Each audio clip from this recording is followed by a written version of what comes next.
जिंदगी कभी सीधी सादी नहीं होती। हर इंसान के दिल में कुछ न कुछ राज छुपा होता है, कुछ यादें जो समय के साथ धुंधली हो जाती हैं, और कुछ सच जो दब तो जाते हैं मगर मिटते नहीं। ये कहानी भी ऐसे ही एक सच की है, जो बरसों बाद सामने आया और कई जिंदगियों को बदल गया। बरसात की रात थी। काले बादलों से घिरी धरती पर बिजली की कौंध जैसे किसी पुराने राज को उजागर करना चाहती हो। गांव के किनारे खड़ी एक हवेली में अंधेरा पसरा था। ये हवेली वर्षों से वीरान थी। लोग कहते थे कि यहाँ अजीब आवाजें सुनाई देती हैं, कभी किसी के रोने की, कभी हंसने की। बच्चों को तो वहां जाने तक की मनाही थी। इसी हवेली में अब रहने आ रहा था राघव। शहर में उसका कारोबार डूब चुका था। कर्जदारों से बचने और नया जीवन शुरू करने के लिए उसने सोचा कि अपने पुश्तैनी गांव लौटकर वहीं से नई शुरुआत की जाए। उसके साथ उसकी पत्नी सुजाता, बेटा रोहन और बेटी अनन्या थे। गांव लौटना बच्चों के लिए रोमांचक था। बड़े बड़े पेड़, खेत, तालाब, सब कुछ नया नया लग रहा था। मगर सुजाता के दिल में अजीब सा डर था। उसे हवेली की तरफ देखते ही जैसे किसी अनहोनी का आभास हुआ। सुजाता ने दरवाजे पर कदम रखते ही माथे पर हाथ रखा और कहा, इतना बड़ा और वीरान घर, राघव, क्या सच में हमें यही रहना है? राघव ने मुस्कुराते हुए कहा, डर मत सुजाता, ये घर अब हमारा है। डर हमेशा भीतर होता है, बाहर नहीं। बच्चे घर के बड़े बड़े कमरों में दौड़ने लगे। उन्हें लगा जैसे ये कोई किला हो, पर सुजाता को बार बार महसूस हो रहा था कि जैसे कोई अदृश्य नजरें उन्हें खिड़की से देख रही हों। पहली रात अचानक दरवाजे पर दस्तक हुई। जब राघव ने बाहर देखा तो कोई नहीं था, मगर जमीन पर गीली मिट्टी में पैरों के निशान साफ दिख रहे थे, जो दरवाजे पर आकर अचानक गायब हो जाते थे। अगले दिन गांव का एक बूढ़ा आदमी, राम सिंह, उनसे मिलने आया। उसकी आंखों में चिंता साफ झलक रही थी। उसने कहा, बेटा, तुमने ये घर क्यों लिया? तुम्हें नहीं मालूम ये हवेली कैसी है? राघव ने हंसते हुए कहा, इतिहास, क्या यहाँ भूत प्रेत रहते हैं? राम सिंह का चेहरा गंभीर हो गया। भूत कह लो या इंसानों की बनाई परछाइयां। सालों पहले इस घर में एक हादसा हुआ था।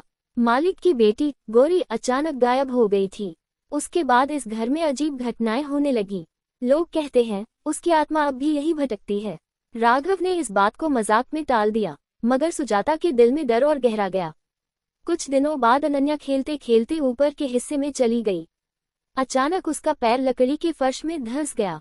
उसने जोर लगाया तो एक छोटा सा छुपा दरवाजा खुल गया।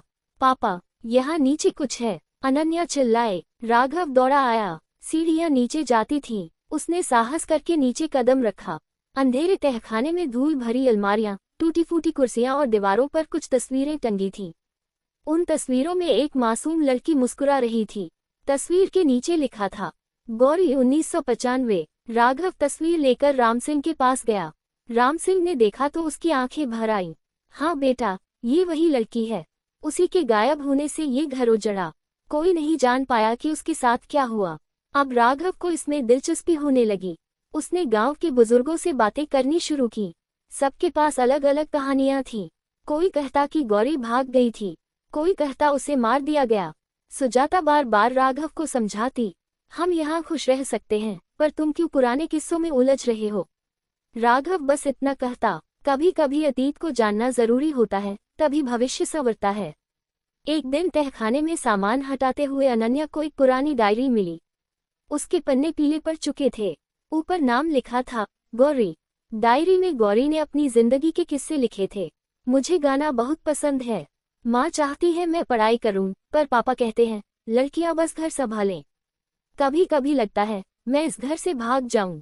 पन्ने दर पन्ने पढ़ते पढ़ते राघव को पता चला कि गौरी किसी से प्यार करती थी, मगर उसने नाम नहीं लिखा था। आखिरी पन्ने पर सिर्फ इतना लिखा था, अगर मैं गायब हो जाऊं तो समझना मुझे अपने ही अपनों ने छुपा दिया है। अब राघव और भी बेचैन हो गया। उसने गांव के लोगों से पूछना शुरू किया। धीरे धीरे उसे पता चला कि गौरी का दिल गांव के ही एक नौजवान अरुण पर आया था। लेकिन गौरी के पिता बेहद सख्त इंसान थे। उन्होंने समाज की इज्जत के डर से गौरी को घर से निकलने तक नहीं दिया। अरुण अचानक गांव छोड़कर चला गया और गौरी उसी दौरान गायब हो गई। गांव वाले कहते हैं गौरी को उसके ही पिता ने कहीं छुपा दिया ताकि वो किसी से मिल न सके, मगर कोई सबूत कभी नहीं मिला। एक रात सुजाता अचानक जागी। उसे लगा जैसे कोई खिड़की के पास खड़ा है। जब उसने देखा तो सफेद कपड़े पहने एक लड़की की परछाई खड़ी थी। सुजाता चीख पड़ी। राघव दौड़कर आया, मगर वहां कुछ नहीं था। अगले दिन सुजाता ने कहा, मैं यहाँ और नहीं रह सकती, ये घर मुझे डराता है। लेकिन राघव अब इस रहस्य को सुझाने की ठान चुका था। राघव ने फिर राम सिंह को घेरा। बाबा, आप सब जानते हैं, मुझे सच बताइए, गौरी के साथ क्या हुआ था? राम सिंह ने गहरी सांस ली और कहा, बेटा, सच किसी ने कभी बोला नहीं, लेकिन मैंने देखा था, उस रात हवेली में चीखें गूंजी थी। उसके बाद मालिक बीमार पड़ गए। लोग कहते हैं कि गौरी भाग गई, मगर मैंने उसके कमरे की खिड़की पर खून के धब्बे देखे थे। राघव सन रह गया। कुछ दिनों बाद तहखाने की खुदाई कराई गई। वहां से एक लोहे का संदूक मिला। जब उसे खोला गया तो सब स्तब्ध रह गए। उसमें गौरी के कपड़े और उसके गहने थे, साथ ही एक खत। मैं अरुण से शादी करना चाहती हूँ, पर पिताजी ने कहा कि मेरी लाश भी इस घर से बाहर नहीं जाएगी। इसके बाद अचानक लिखा था, अगर मैं गायब हो जाऊं तो ये उनकी करतूत होगी। गांव में हंगामा मच गया। सच सबके सामने था कि गौरी के पिता ने समाज के डर से अपनी ही बेटी को कैद कर दिया और उसकी मौत हो गई। उस रात हवेली में रोशनी सी फैली। सुजाता ने महसूस किया कि वही सफेद कपड़ों वाली परछाई उनके कमरे के पास खड़ी है, मगर इस बार उसके चेहरे पर शांति थी। सुजाता ने धीरे से कहा, तुम्हारा सच अब सबको पता चल गया है, अब चैन से जाओ। और वह परछाई धीरे धीरे हवा में विलीन हो गई। कुछ हफ्तों बाद हवेली का माहौल बदल गया। अब वहां डर नहीं था। बच्चे हंसते खेलते, सुजाता के चेहरे पर मुस्कान लौट आई। राघव ने गांव में नया काम शुरू किया और लोग उसका आदर करने लगे।